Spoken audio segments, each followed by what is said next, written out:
gimmick defense, and it's also being used right now in a San Francisco murder trial where 3 men are accused of killing a transgender teenager.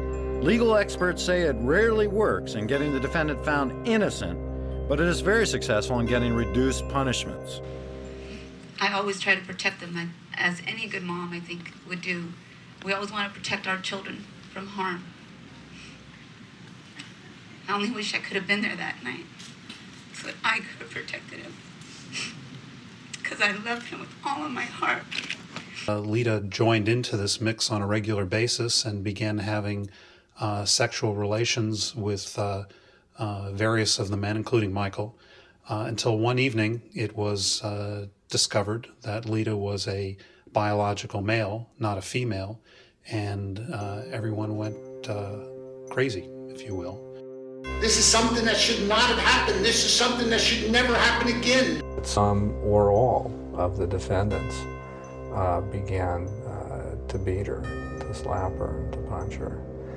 And when Michael looked at him and said, but Jason, she's a man, or words to that effect, he was dumbfounded. Oh my goodness. That's the hardest thing I've ever had to do in my life. I pulled them in the room and I said, I gotta tell you guys something.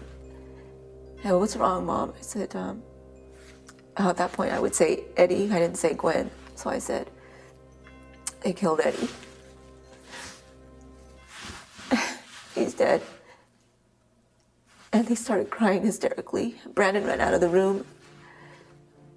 And Michael just sobbed and sobbed and sobbed. I've never seen my children cry so much. Michael was out of his mind. I don't mean it in a legal insanity. He was mindless. His eyes were like a zombie. These men seated at these tables made a conscious decision, and what that decision was that Eddie Araujo, the victim in this case, needed to die. I don't agree that this was a deception, because Gwen was being true to herself.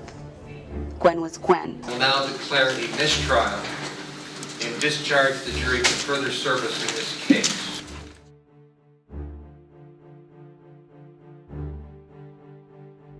When they read the one on Madison, I was just in shock. I was in total, utter shock.